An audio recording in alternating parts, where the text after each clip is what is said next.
دیکھیں، سب سے زیادہ مشکل موقع وہ ہوتا ہے جب لوگ ہمیں ستاتے ہیں، جب لوگ ہمیں تکلیف دیتے ہیں۔ چھوٹی سی بات کسی شخص نے کر دی، قوت برداشت ہوتی نہیں، پھر ہم اس کے خلاف منصوبہ بندی کرتے ہیں، اور کئی دفعہ ایسا ہوتا ہے کہ اس کی چھوٹی تکلیف کے بعد ہم بڑا سارا ظلم کرتے ہیں اس کے ساتھ۔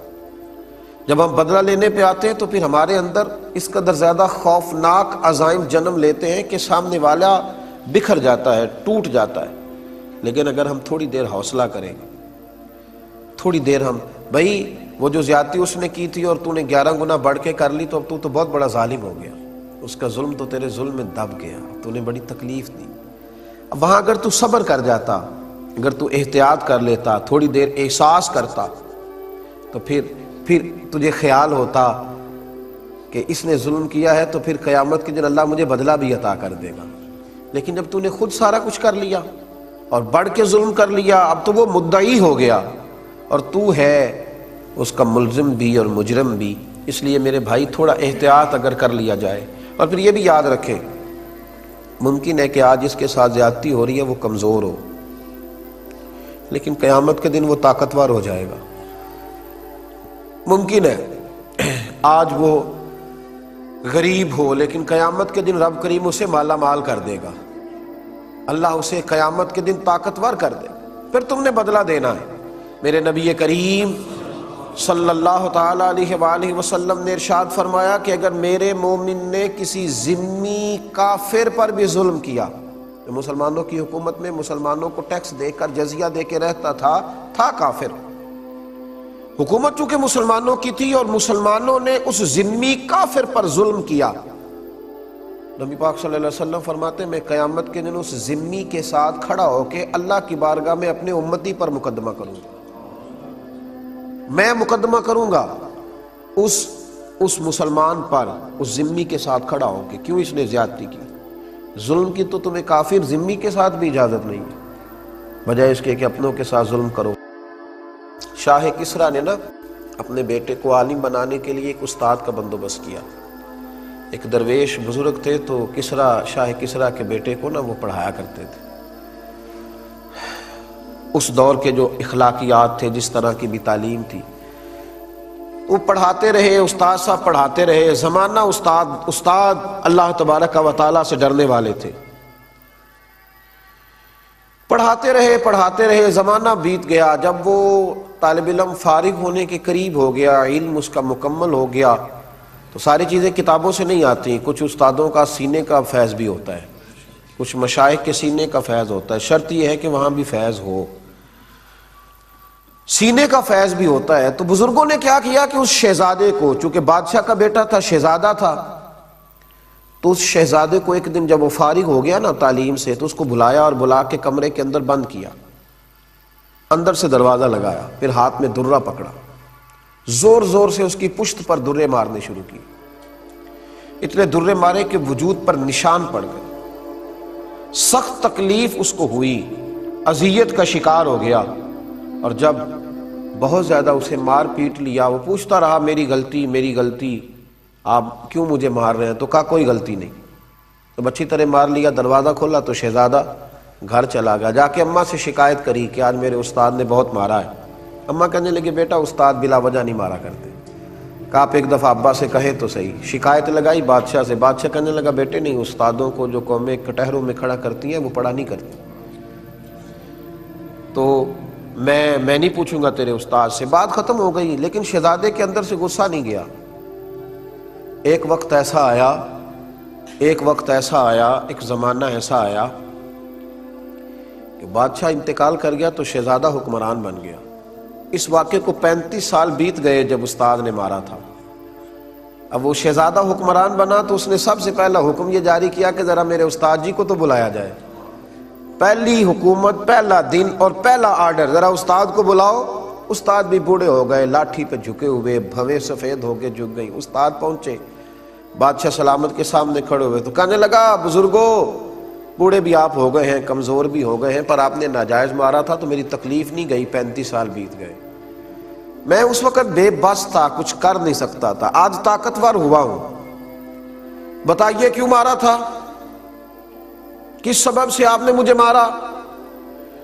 تو استادوں نے یوں آنکھ اٹھائی، بوڑھے ہو گئے تھے، اور کہنے لگے بیٹے یہ جو آج دن آیا ہے نا، اسی دن کے لیے میں نے تجھے مارا تھا، آج جو تو نے بلا لیا نا، اسی دن کے لیے مارا تھا۔ کہا حضرت وہ کس طرح؟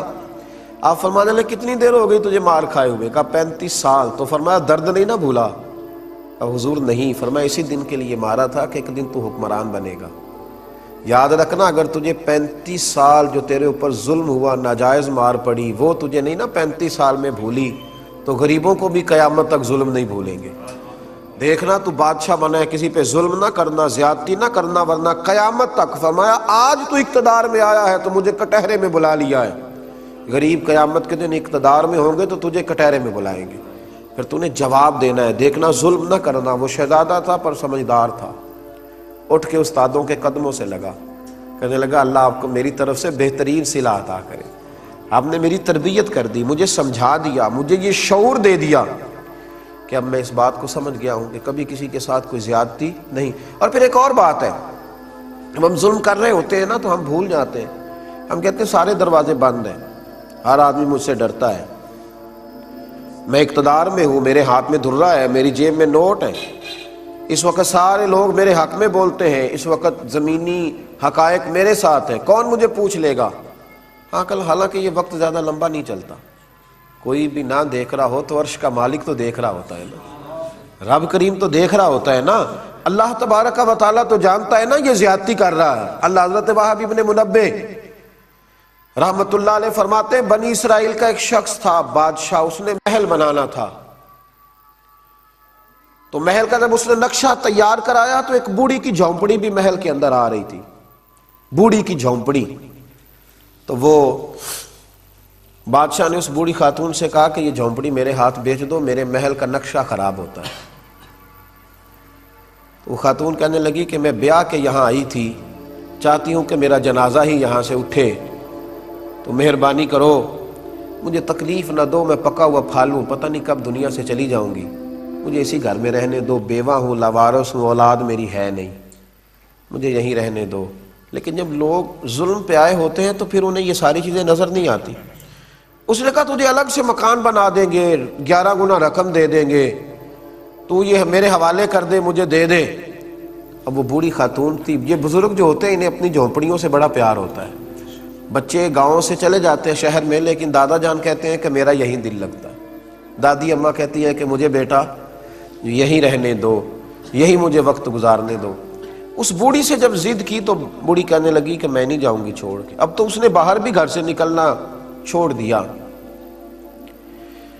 اپنے گھر کے اندر رہتی کہ میرا کوئی مکان نہ گرا دے۔ بادشاہ نے 4-5 لوگوں کا ذمہ لگایا کہ جب خاتون گھر سے نکلے نا تو اس کی جھونپڑی گرا دینا۔ وہ بیچاری کسی حاجت طبی کے لیے، ضرورت کے لیے گھر سے باہر نکلی تھی کہ بلڈوزر آ گیا۔ وہ بڑے دن گھر میں رہی، لیکن جیسے ہی نکلی تو بڑی بڑی کرینیں آ گئی، اس غریب کی جھونپڑی گرا دی گئی۔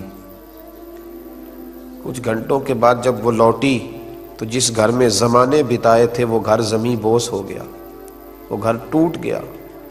اب اس نے درد کے ساتھ ایک چیخ ماری، اور حضرت وہب ابن منبہ کہتے ہیں کہ دعا اس نے ان لفظوں کے ساتھ کی، کہنے لگی اے اللہ میں تو موجود نہیں تھی پر تو تو موجود تھا نا، اے مالک میں تو موجود نہیں تھی پر عرش کے رب تو تو موجود تھا نا، تو تو دیکھ رہا تھا، یہ کیسے ہوا؟ فرماتے ہیں جب اس ماں نے اس درد سے دعا کی، میرے محبوب نے فرمایا جب مظلوم دعا کے لیے ہاتھ اٹھاتا ہے تو آسمان دروازے کھول دیتا ہے۔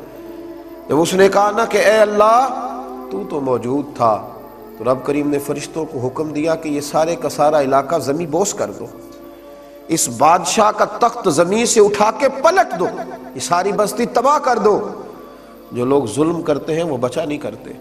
فرمایا وہ سارا شہر تباہ کر دی۔ ہم یہ سمجھتے ہیں کہ کون ہے دیکھنے والا، دروازے تو بند ہیں، اقتدار میرے پاس، طاقت میرے پاس، میں نے اس کو بھی سمجھا لیا ہے، اس پہ بھی روب ڈال لیا ہے، اس شخص کو بھی اپنے ہاتھ میں کر لیا، اس کو بھی کنٹرول کر لیا، اب کون ہے تو میرے خلاف بغاوت کرے گا؟ جب بغاوت ہوتی ہے تو بڑے بڑے تاج اچھل جاتے ہیں، بڑی بڑی کرسیوں کے چاروں پیر ٹوٹ جاتے ہیں، بڑے بڑے اقتدار میں لوگ زنجیروں میں جکڑ دیے جاتے ہیں، بڑی بڑی آزمائشیں قریب آتی ہیں۔